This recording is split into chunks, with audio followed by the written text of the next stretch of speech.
الحمد لله رب العالمين والصلاة والسلام على رسوله الكريم أما بعد قال الله تبارك وتعالى في كتابه العزيز الذي أنزله على رسوله الكريم محمد صلى الله عليه وسلم أعوذ بالله من الشيطان الرجيم بسم الله الرحمن الرحيم اقرأ وربك الأكرم الذي علم بالقلم وقال في موضع آخر فاسألوا أهل الذكر إن كنتم لا تعلمون صدق الله العظيم جناب صدر محترم اساتذہ اکرام معزز سامعین اور عزیز رفقا، آج میں آپ کے روبرو علم کے موضوع پر چند باتیں عرض کرنا چاہتا ہوں۔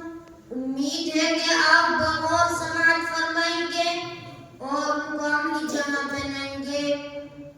دوستو، علم چاہے دینی ہو یا عصری، بہرحال اہمیت کا حامل ہوتا ہے اور کچھ نہ کچھ فائدہ اسے ضرور پہنچتا ہے۔ یہ الگ بات ہے کہ علم دین اور علم نافعی دراصل وہ علم ہے جو دنیا میں بھی فائدہ پہنچاتا ہے اور آخرت میں بھی نفع بخش ثابت ہوگا۔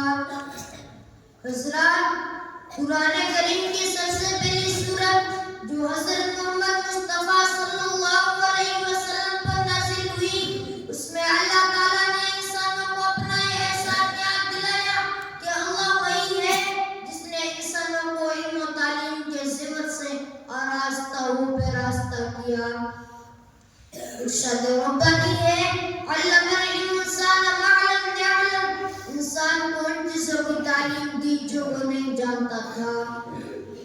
جاننے والوں اور نہ جاننے والوں کو اللہ تعالیٰ نے ایک خانہ میں نہیں رکھا، بلکہ دونوں کا مقام جدا بنا اور دونوں کی حیثیتیں مختلف قرار دی۔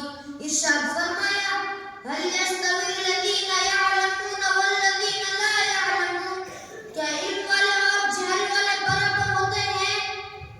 حضرات، اسلام میں تحصیل علم کی اس قدر اہمیت ہے کہ اس نے علم کے اصول کو ہر فرد بشر پر لازم اور ضروری قرار دیا ہے، اس لیے کہ حلال و حرام، جائز و ناجائز کی معرفت کے بغیر ایک انسان کا صحیح طور پر زندگی گزارنا ناممکن اور محال ہے۔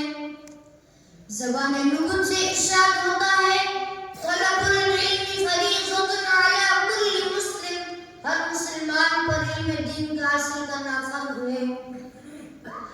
علم ایک قسم کا نور ہے، جبکہ لاعلمی اور جہالت ایک قسم کی ظلمت و تاریکی ہے۔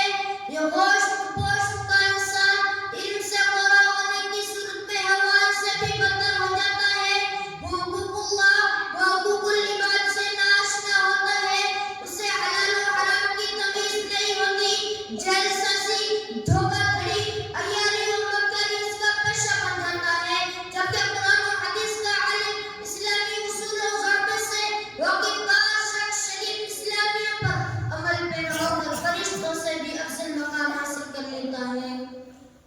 محترم سامعین، اس ماجد کے دور میں جبکہ مسلم قوم زیور علم سے رشتہ توڑ چکی ہے، ہماری ذمہ داری ہے کہ ہم علم سے سیراب ہو، اصول علم میں کوئی کسر باقی نہ چھوڑیں اور دلوں میں یہ فکر اور جذبہ پیدا کریں کہ پوری دنیا کو علم کی روشنی سے منور کرنا ہے، تاکہ تاریکیوں اور ظلمتوں کا خاتمہ ہو جائے اور ہر شخص زیور علم سے آراستہ ہو کر زندگی بسر کر سکے۔ اللہ رب العزت سے دعا ہے کہ ہمیں علم نافع عطا فرما کر دار علم میں سرخروئی سے نوازے۔ آمین۔ وآخر دعوانا الحمد للہ رب العالمین۔